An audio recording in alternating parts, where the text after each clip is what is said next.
The Elves and the Shoemaker by the Brothers Grimm. Story the first. A shoemaker, by no fault of his own, had become so poor that at last he had nothing left but leather for one pair of shoes. So, in the evening, he cut out the shoes which he wished to begin to make the next morning, and as he had a good conscience, he lay down quietly in his bed, commended himself to God, and fell asleep. In the morning, after he had said his prayers and was just going to sit down to work, the two shoes stood quite finished on his table. He was astounded and knew not what to say to it. He took the shoes in his hands to observe them closer, and they were so neatly made that there was not one bad stitch in them, just as if they were intended as a masterpiece.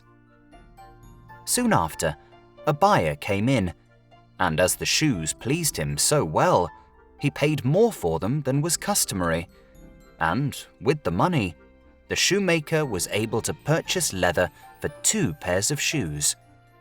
He cut them out at night, and next morning was about to set to work with fresh courage. But he had no need to do so, for when he got up, they were already made, and buyers also were not wanting, who gave him money enough to buy leather for 4 pairs of shoes. The following morning, too, he found the 4 pairs made, and so it went on constantly. What he cut out in the evening was finished by the morning, so that he soon had his honest independence again, and at last became a wealthy man. Now it befell that one evening not long before Christmas, when the man had been cutting out, he said to his wife before going to bed, "What think you if we were to stay up tonight to see who it is that lends us this helping hand?" The woman liked the idea and lighted a candle, and then they hid themselves in a corner of the room behind some clothes which were hanging up there, and watched. When it was midnight, 2 pretty little naked men came, sat down by the shoemaker's table, took all the work which was cut out before them, and began to stitch and sew and hammer so skillfully and so quickly with their little fingers that the shoemaker could not turn away his eyes for astonishment. They did not stop until all was done and stood finished on the table, and they ran quickly away. Next morning, the woman said, "The little men have made us rich, and we really must show that we are grateful for it. They run about so and have nothing on, and must be cold. I'll tell thee what I'll do. I will make them little shirts and coats, and vests and trousers, and knit both of them a pair of stockings, and do thou, too, make them 2 little pairs of shoes." The man said, "I shall be very glad to do it." And one night, when everything was ready, they laid their presents all together on the table instead of the cut-out work, and then concealed themselves to see how the little men would behave.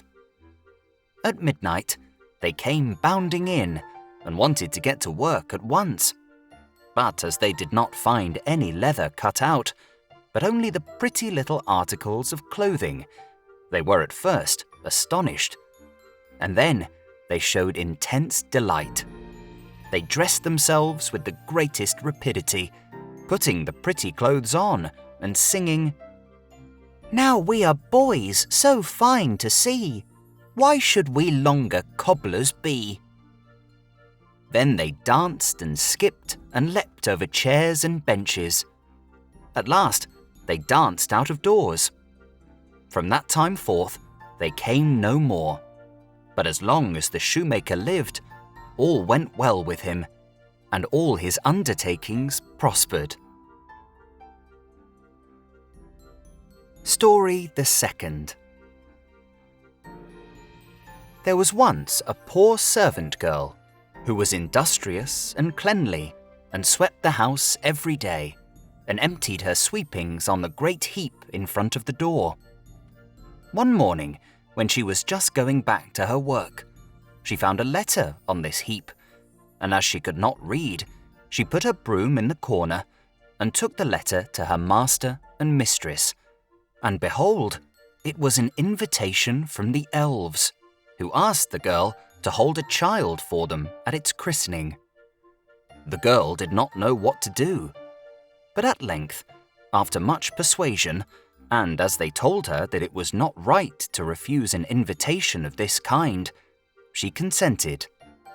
Then 3 elves came and conducted her to a hollow mountain where the little folks lived. Everything there was small, but more elegant and beautiful than can be described. The baby's mother lay in a bed of black ebony ornamented with pearls. The coverlids were embroidered with gold, and the cradle was of ivory, the bath of gold. The girl stood as godmother, and then wanted to go home again. But the little elves urgently entreated her to stay 3 days with them. So she stayed, and passed the time in pleasure and gaiety, and the little folks did all they could to make her happy. At last, she set out on her way home. Then first they filled her pockets quite full of money, and after that, they led her out of the mountain again.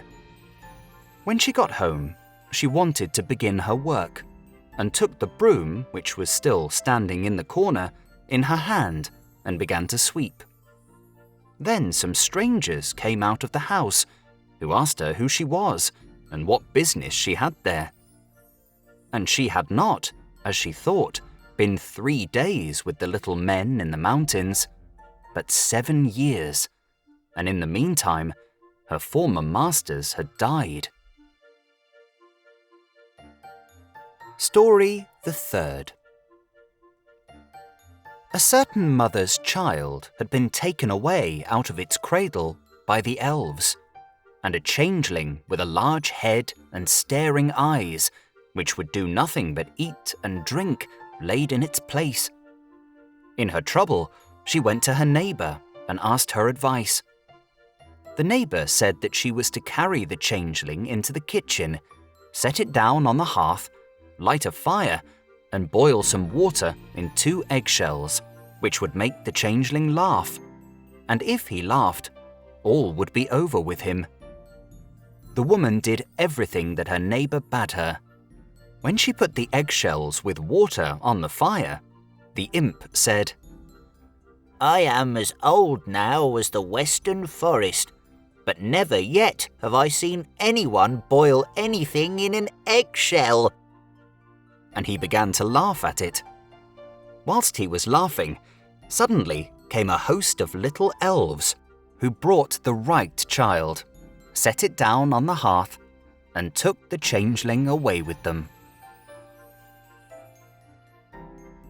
Thank you for listening to The Elves and the Shoemaker by the Brothers Grimm.